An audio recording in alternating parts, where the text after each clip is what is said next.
Next up, we have John Moran, who'll be sharing two topics with us today for the next 30 minutes. One is the decline of humpback whales in Prince William Sound following the 2014 to 2016 marine heat wave, and the second is large whale entanglement response. And John is a research fisheries biologist at NOAA's Auke lab in Juneau. He is one of 4 people in Alaska authorized to disentangle large whales. Thanks, John. All right, thanks. And thanks for bringing me up to Whittier on a nice sunny day. Got out of rainy Juneau. Great to be here. Okay, I'm going to try to squeeze in 2 talks, so I'll try to be quicker than I would hope to be. Okay, first talk is the decline of humpback whales in Prince William Sound following the marine heat wave. And I'm trying to get this to advance. What am I doing wrong? Okay. First up, we share our humpback whales with Hawaii. Most of you probably know this.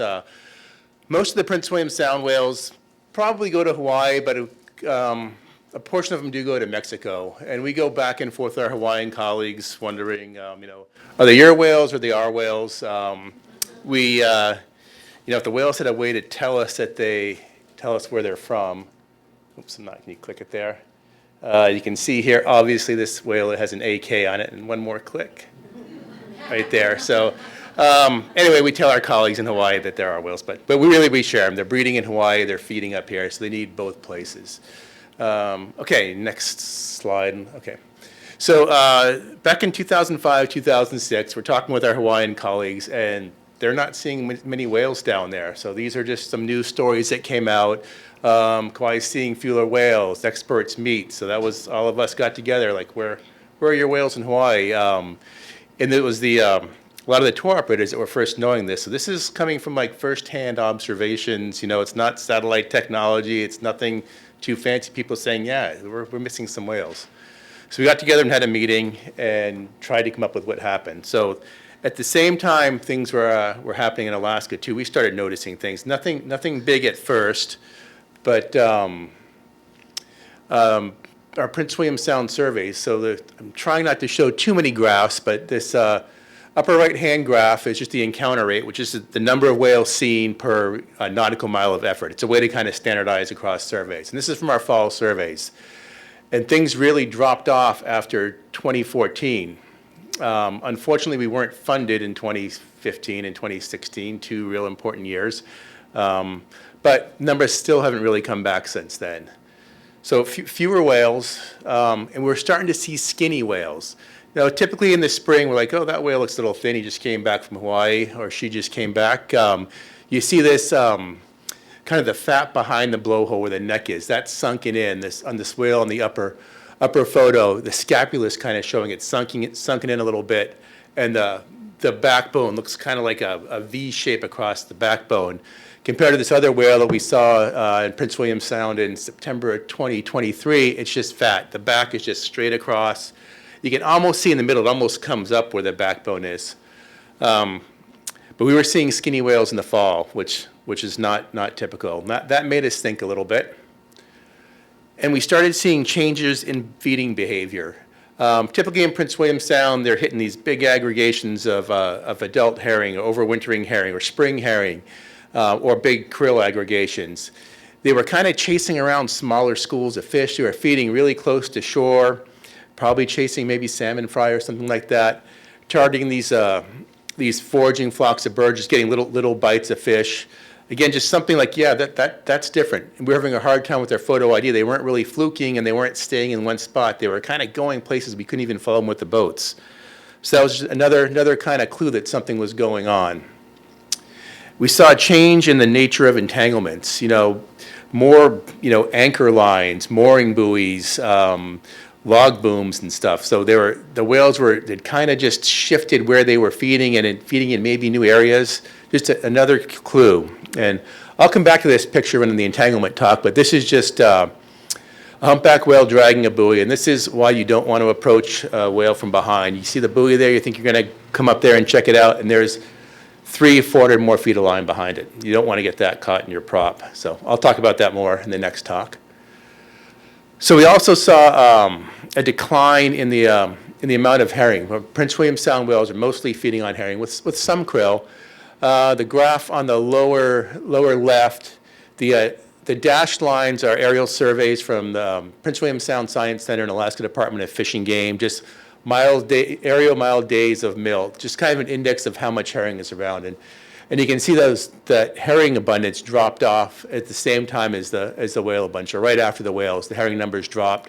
And then the herring numbers started to come back up again, but the whale numbers didn't come back up. The upper right is the acoustic macro zooplankton index. Basically, that's just saying how much zooplankton, how much krill is out there. And you can see 2014, things looked pretty good. 2017 through 19, the numbers dropped way off. This was a USGS survey. Yumi Aramitsu did this work in conjunction with our whale surveys. And the bottom right, these are echograms just from your fish finder. Towards the left side of that is that line coming down is a humpback whale diving into a big band of herring. And the bottom is about 200 feet. So from 200 to 100 feet, or meters, I think that's meters, that's solid herring. That's what we used to see prior to 2014. On the right is a 215 example, just little balls of herring. There's some whales diving into that too. So there's less food around from what we could tell from our survey effort. And not only was there less food, the food was a lower quality. We saw different species of euphausiids. Not all krill are created the same. Some are fatter than others and have a higher energy content. So that we saw some warmer water species, Euphausia pacifica, showing up in the sound. And the whales switched from eating, these big fat fall herring or adult herring to these juvenile herring, which are less energy rich. They're just a poorer quality food. Then 2015, an unusual mortality event was declared. It's just a way there was an unusual number of whales dying. And this is in the northern Gulf of Alaska. 52 dead whales, 17 fins, 35 humpbacks, big investigation.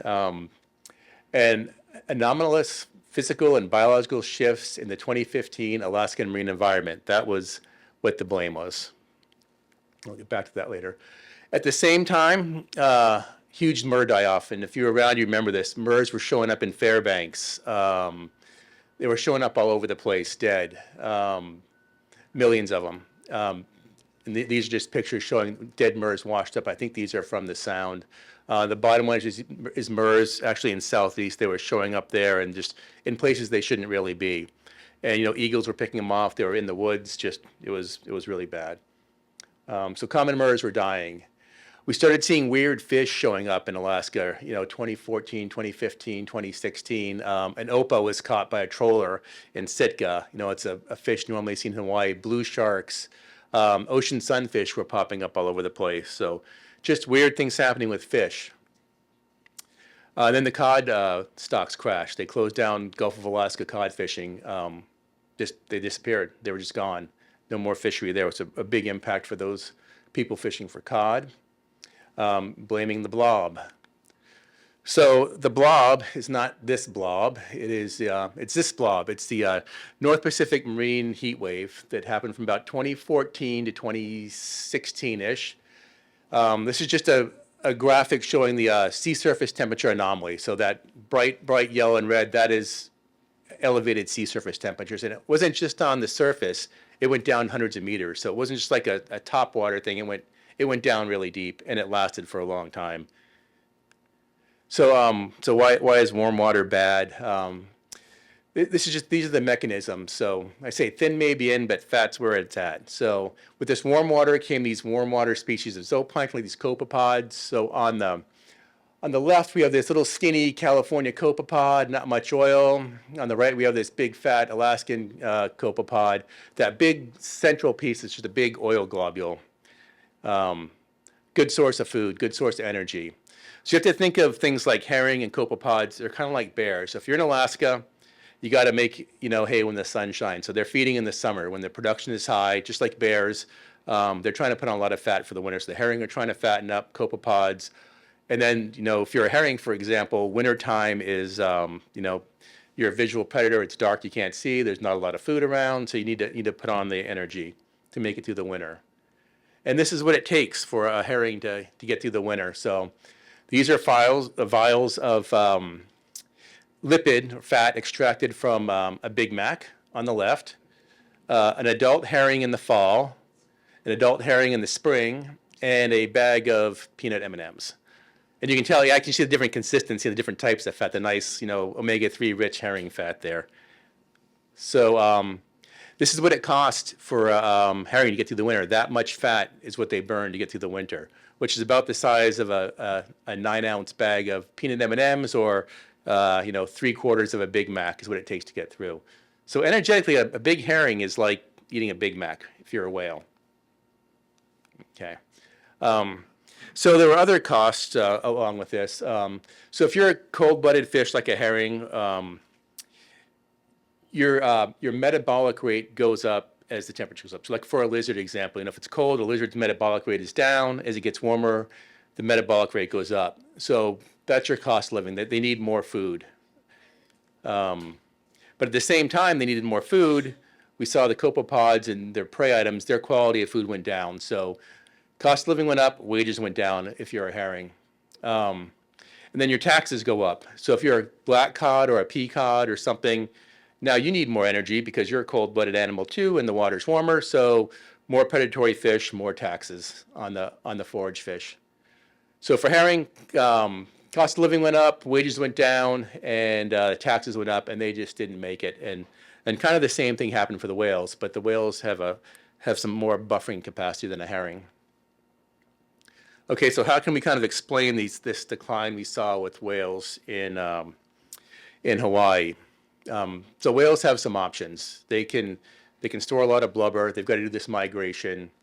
So the first thing they can do is just like, okay, I don't have the reserves. I'm not going to have kids, and that might explain some of those lower calf numbers. Just we saw calf production go down in Southeast. We saw it go down in Hawaii and other places, and Prince William Sound. You can work a little bit longer, stay in Alaska longer. The whales have this staggered migration. They don't all leave, when the tourist season ends. They trickle out and they trickle back in. So they're passing each other in the way. So there's always some whales around.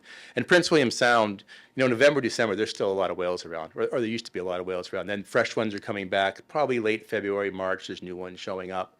So delay your migration. Just feed longer to make up the difference in calories that you need. Or you just skip the Hawaii vacation altogether. Just like if you're commercial fishing, you don't have a good year, maybe you don't get to go to Hawaii this year. And we may have seen some of that, but that's really hard to document. You got to catch the whales within 60 days, 30 days down, 30 days back. In the middle of winter, we're not doing a ton of surveys, so it's hard to really prove that. But that's an option. The other option is that they died, and that is a real possibility. So we tried to get at this dead or missing issue, and working with Ted Cheeseman, who he developed this algorithm that actually matches flukes. And if you haven't been on the happywhale.com site, it's worth getting on. And I think he has this app where you can take a picture with your phone or the back of your camera, and it'll tell you what the whale is.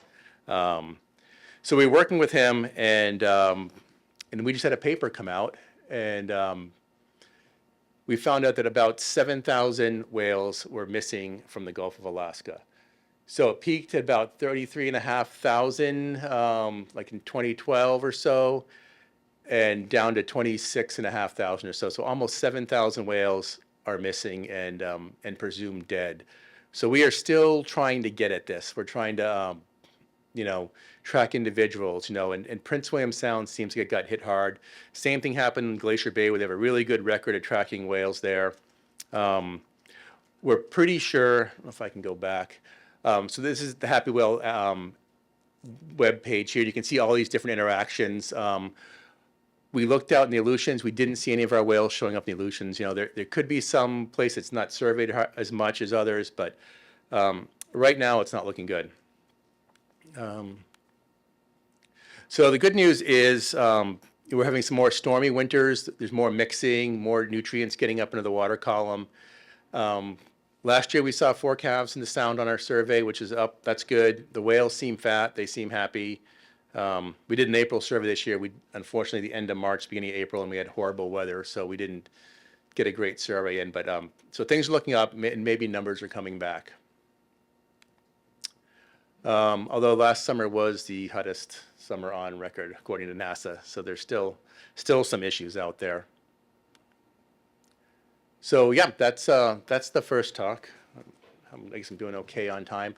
I'm part of the Gulf Watch Alaska program that's funded by EVO's Trustees Council, and yep, these are the people that have helped out with this project. So I don't know, should we just wait till the end to do questions?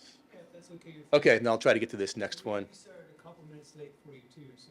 Okay, okay. Yeah. I was trying to blast through things. So, all right, we can go on to the next talk now.